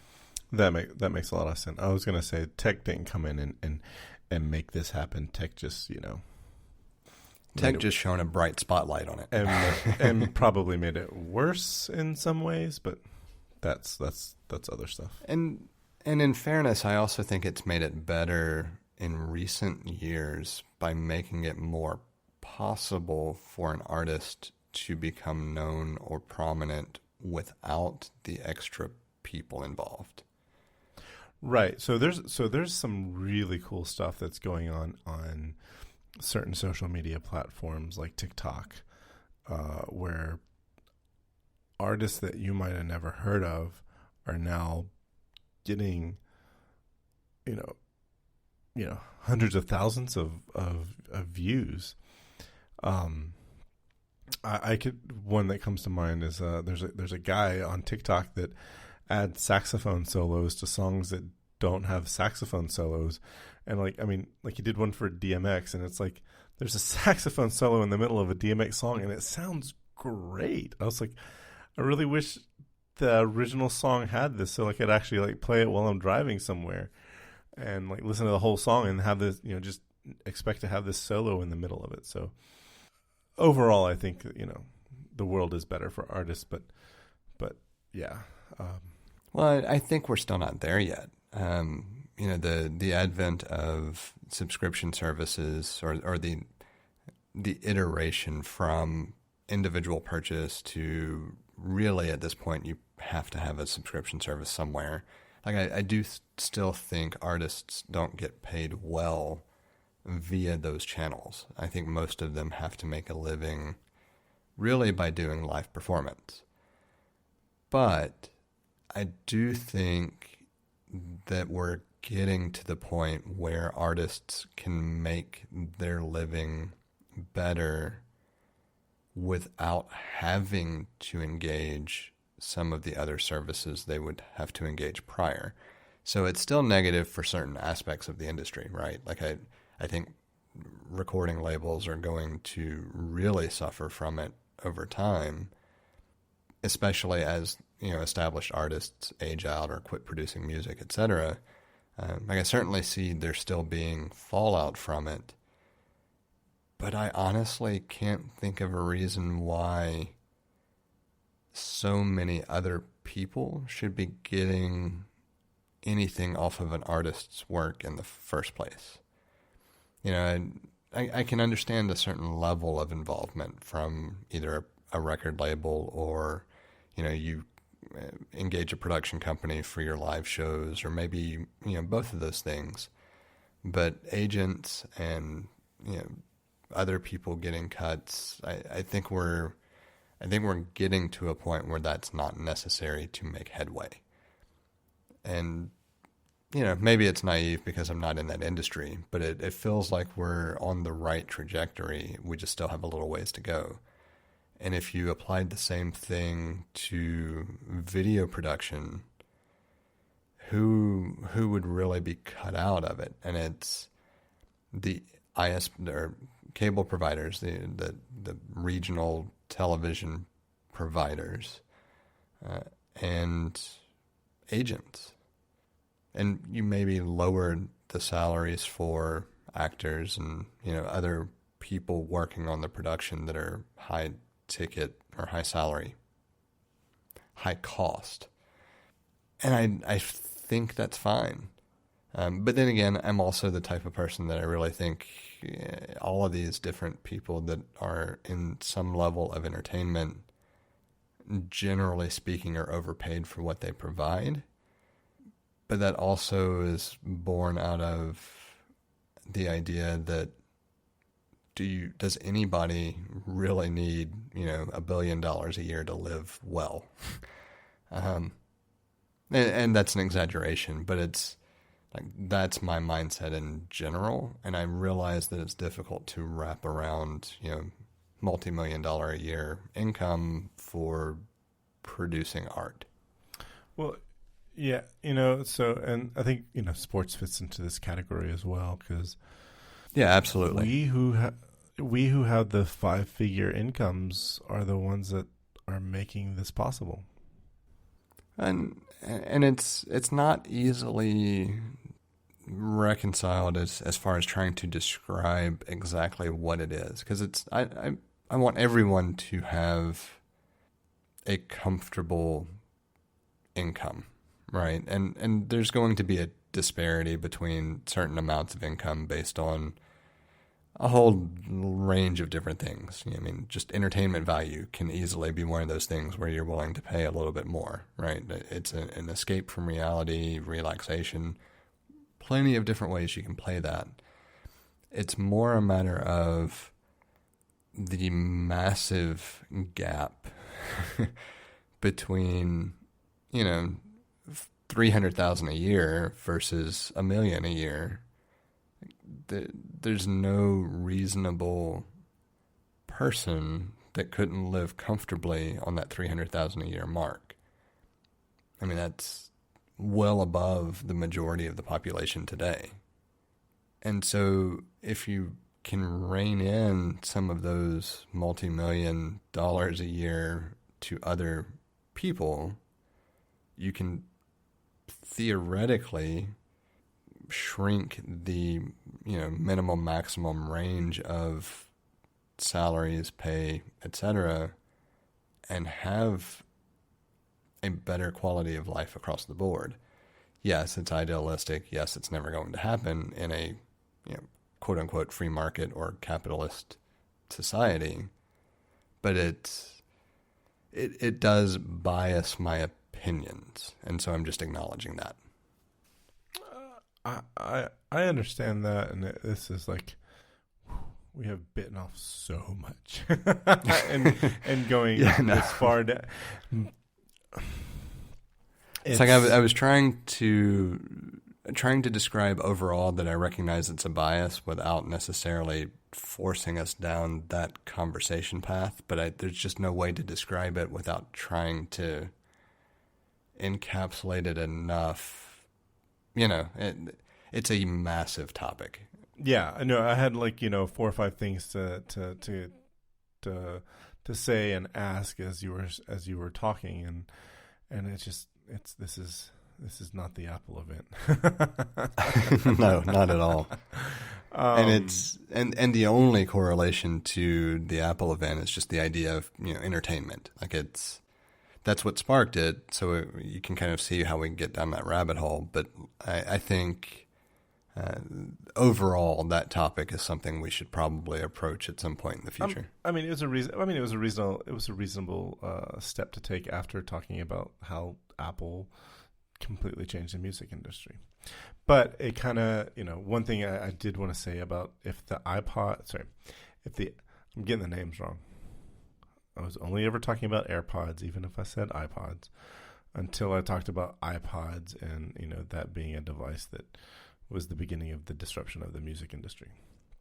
No, the thing that I think if the Apple TV goes away, the thing that I would actually most miss about it is the Apple HDMI cable. That is a great HDMI cable. I don't think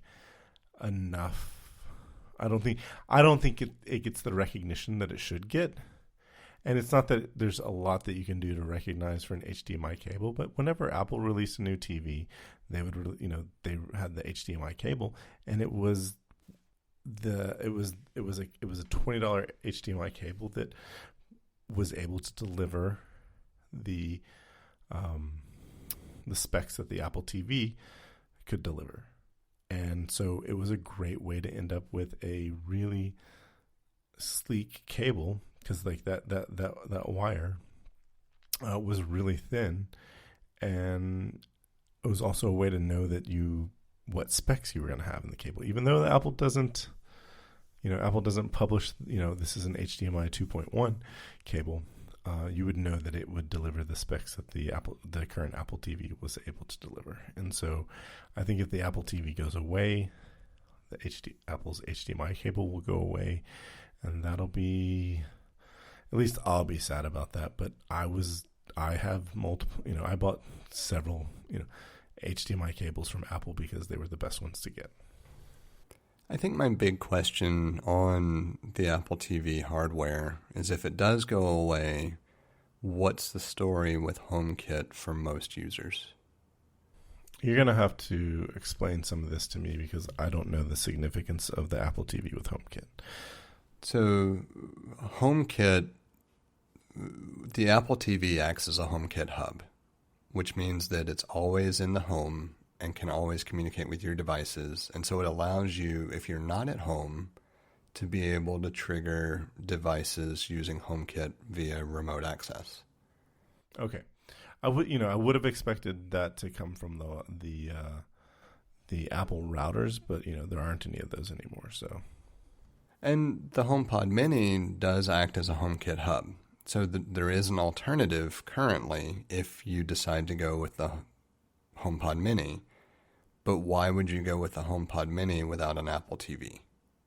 There's literally no use case that I can think of that makes sense for the majority of users, unless the majority of users literally just start playing music on their phone and set it on a table.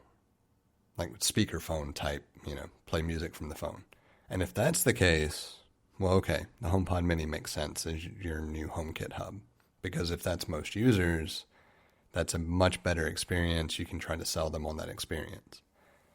I don't feel like that's most users. I feel like most users are more inclined to have the Apple TV than a HomePod Mini.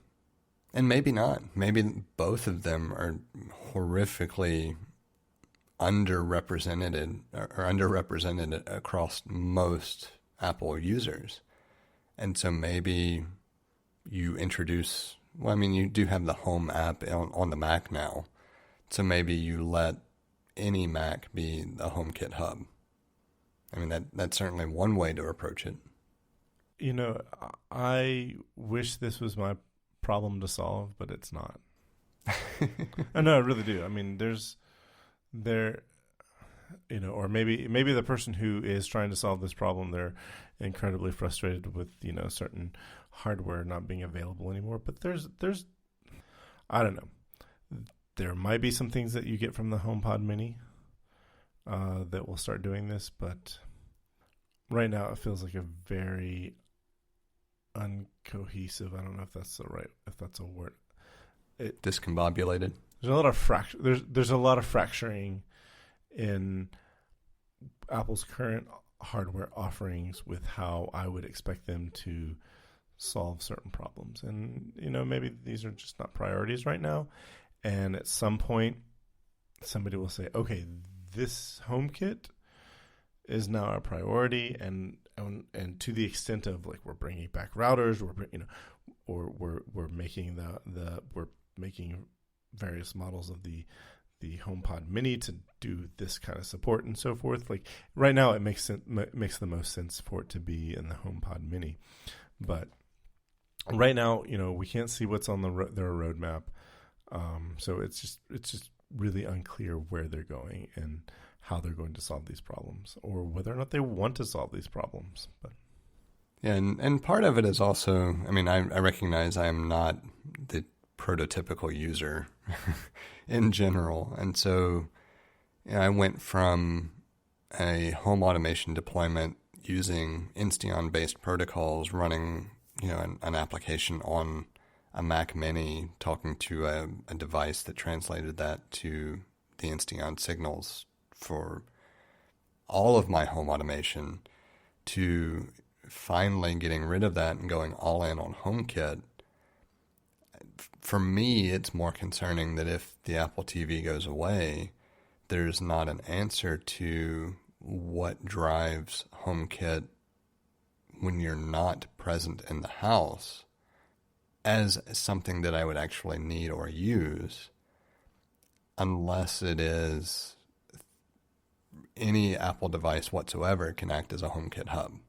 I was going to say, I don't see the Apple TV going away until they have a plan for HomeKit.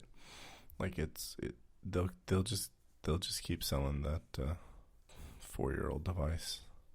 And then you'll slowly see adoption of HomeKit related products slide.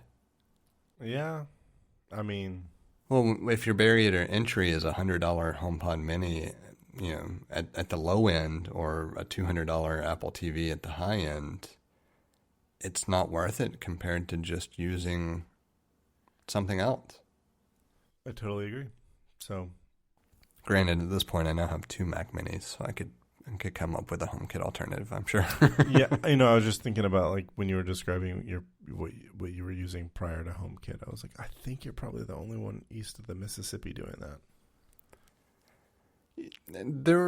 I think it's more widespread than you might think, just because of how big the forums and discussions around Insteon and Z-Wave and all are.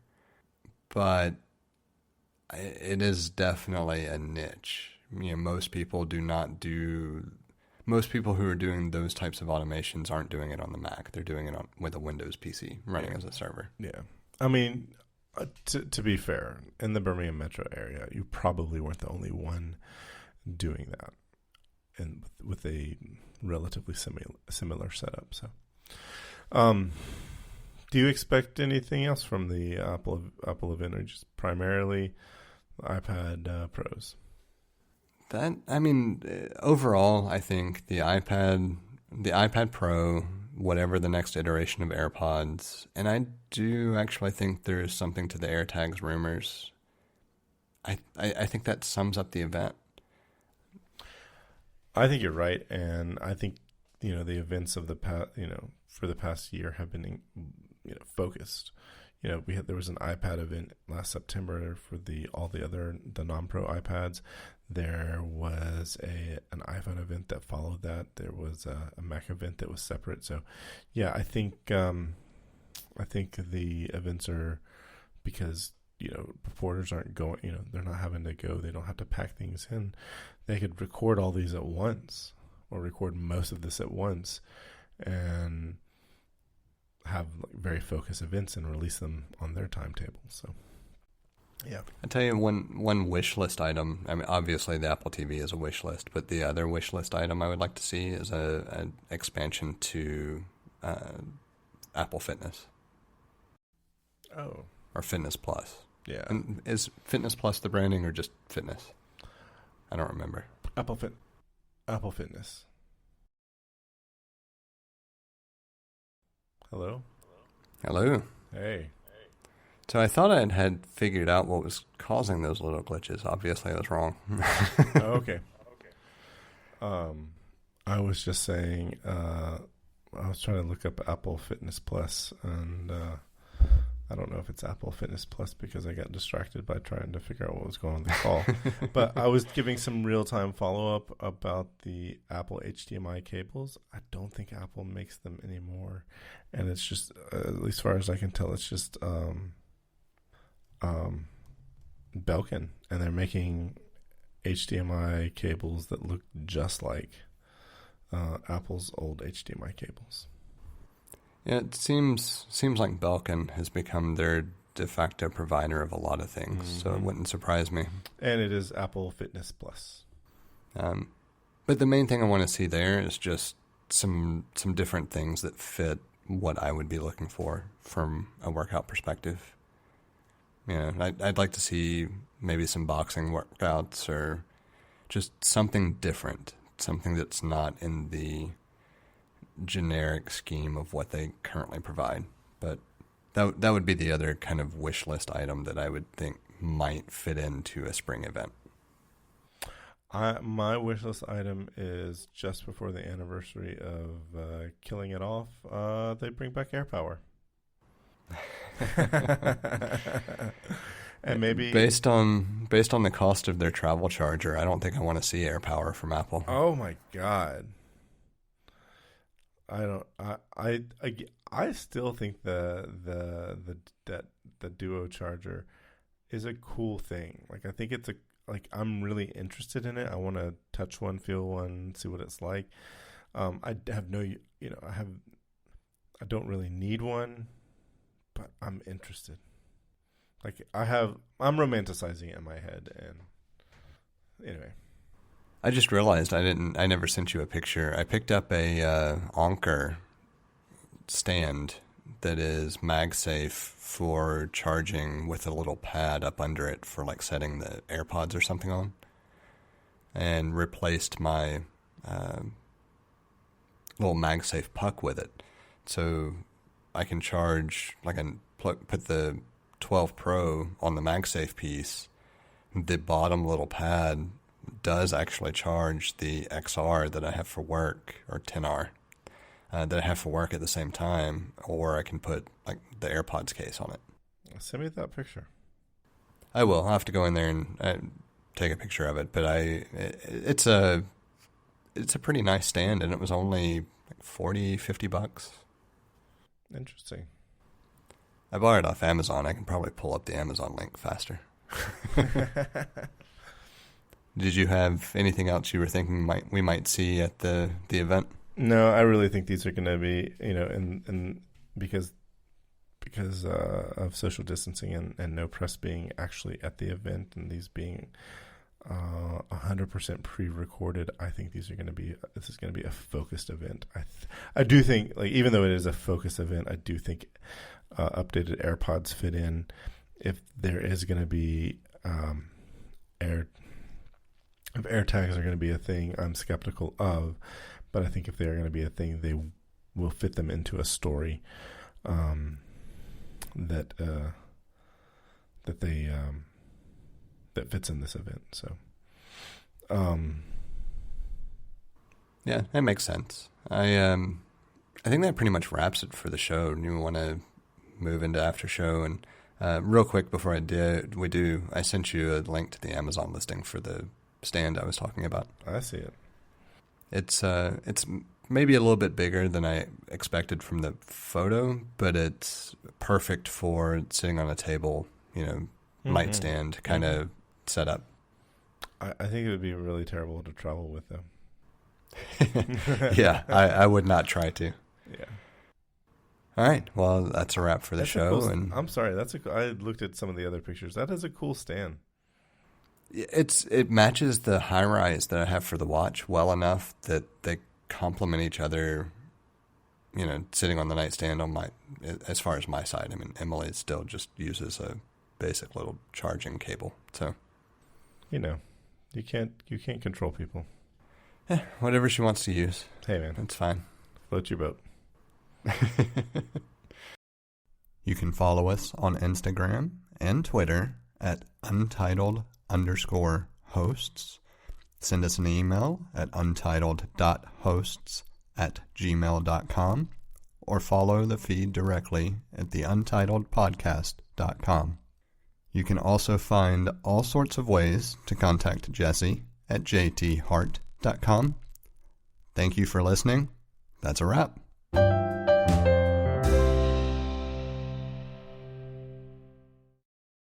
All right. A Brit identifies the thing each state is most famous for. Yeah, I saw this and I just laughed. Alabama was apparently... So the concept or the backstory here is that a Brit just was having fun with whatever the first thing that came to mind with each state. Alabama is famous for having its fingers crossed with the conclusion of the Civil War or something like that. Let me pull it up. Yeah, no. Yeah. To the best of my knowledge, Alabama is famous for having their fingers crossed when they surrendered. I was totally expecting a roll tide of some sort.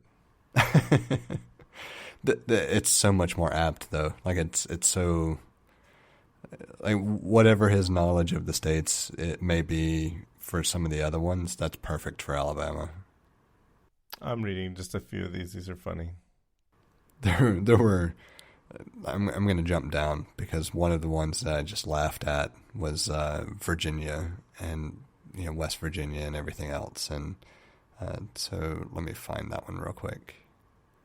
Here's one. To the best of my knowledge, New Jersey is famous for being nothing like actual Jersey. Yeah.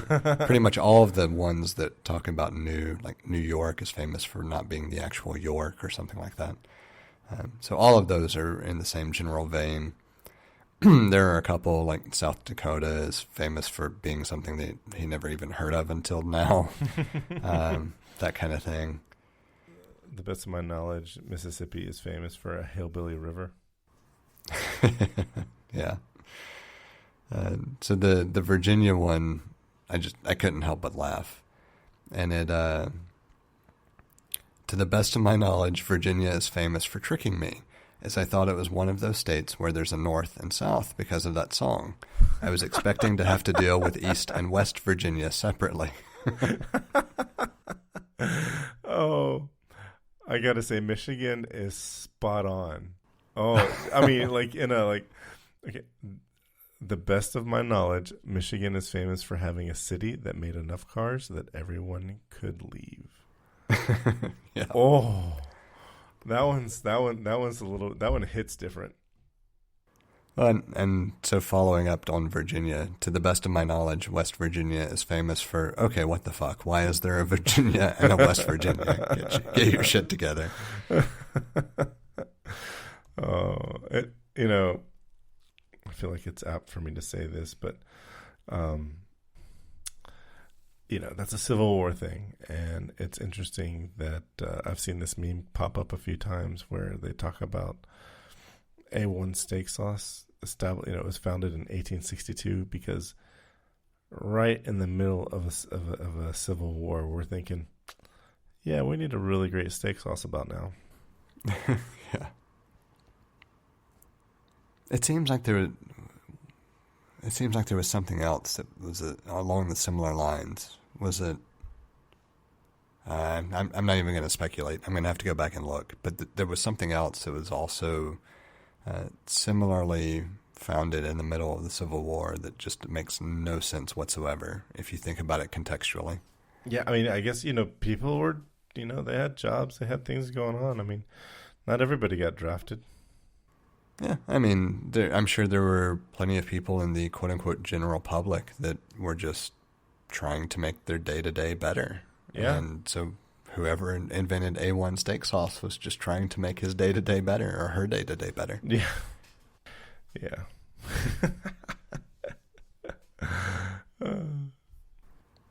I have... That's all. That was all I had for after show, though. It was just that I saw it and it was too fun not to post a link. Yeah.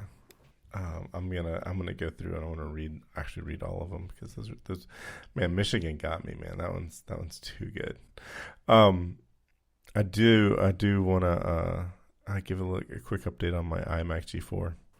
Yeah. I don't have it yet. It's interesting. I think I told you there were some issues with paying the person who's selling it and so on and so forth. You mentioned some issues with them getting their account set up appropriately or whatever. Yeah, I'm like, watching this and they're like, well, they never got it set up. And they're like, how about I just, send it to you and you pay me and I can avoid the fees and so forth. And I'm just like, scam. And I said, I'm okay with that. I was like, I started with, do you want to try again with Facebook Marketplace or using, eBay as an intermediary?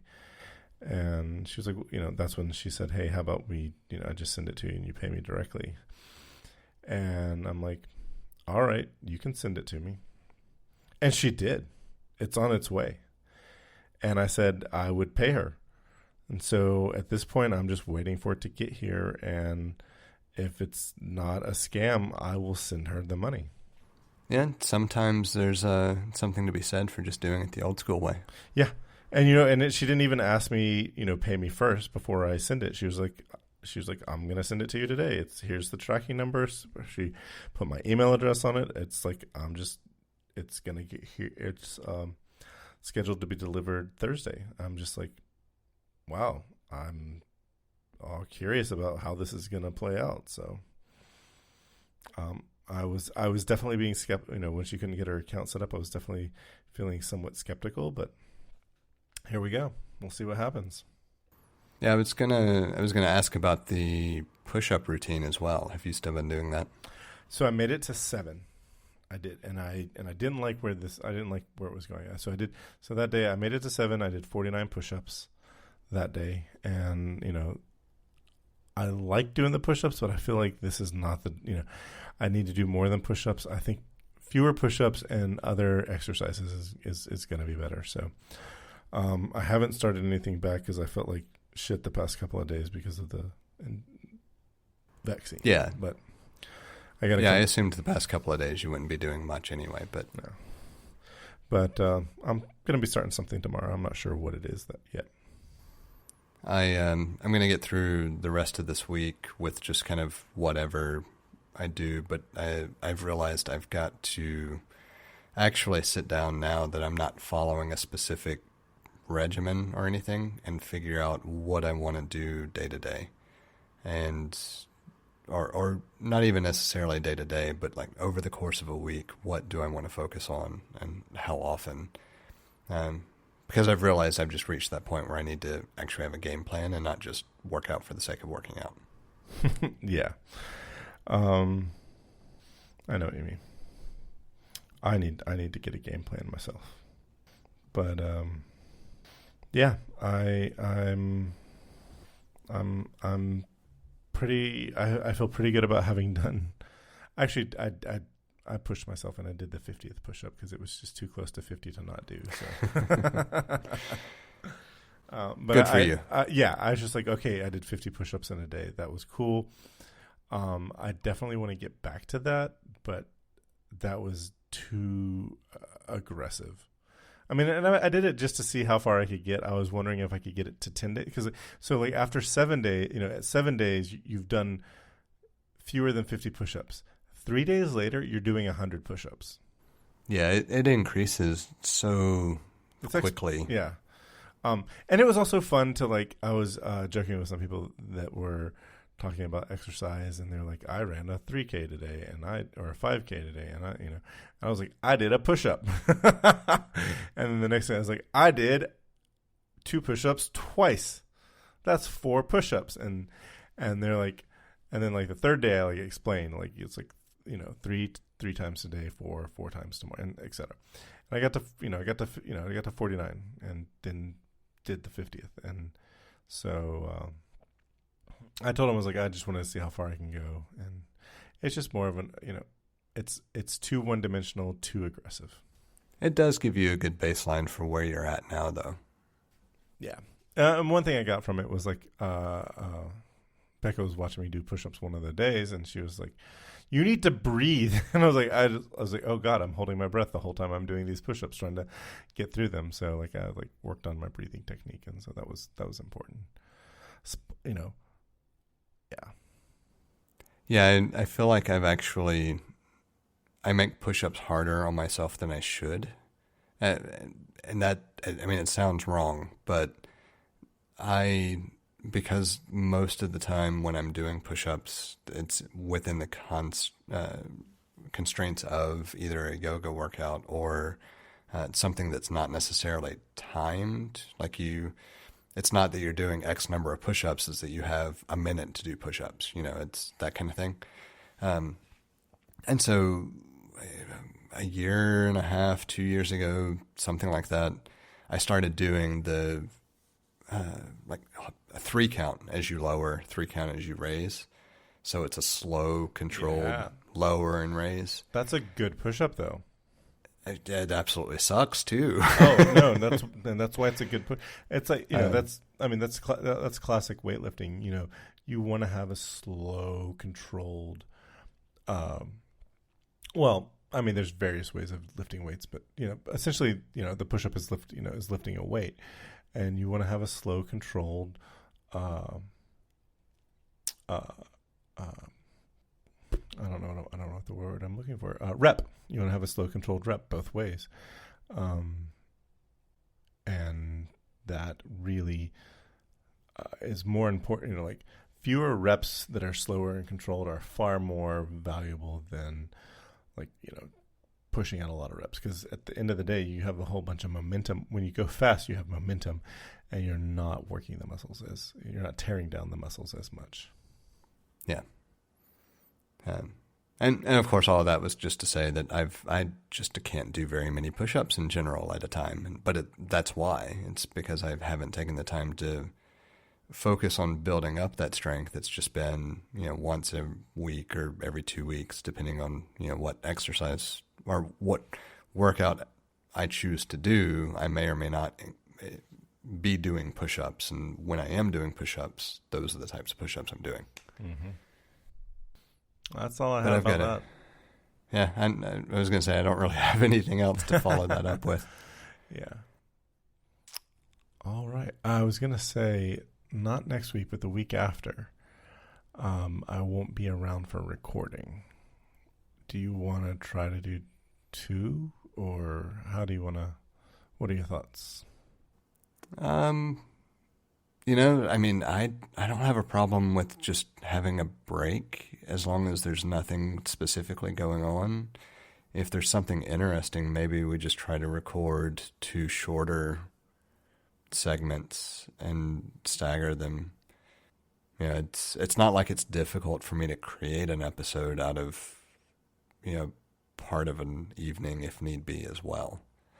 But I don't mind occasionally skipping one because we just have lives in general. Yeah. Well, I wasn't sure if, we could, next week we could be purposeful about doing, same amount of time that we did this tonight, but turn it into 2 episodes and be purposeful about, we're going to talk about these things for that episode and those things for this episode. Yeah. I kind of feel like next week's going to be a long, meandering episode based on what's announced at the event. So maybe, but I feel like it's probably going to be more accurate to just assume that we skip a week. Okay. I was thinking maybe next week won't be so as long and meandering because it's an iPad event. Well, and that's true. It may be something that we play by ear. Like if we have, over the next couple of days, if we actually have some organized notes that kind of paint 2 pictures for 2 shows, then let's just record 2 shorter episodes over the course of an evening. And if not, if the event does happen to be surprising and have a lot to talk about, then we'll just do 1 show and just have a bye week. Okay. That sounds good to me. All right. We'll talk to you soon. Sounds good. I'm going to go back to watching some of Skyfall. Nice.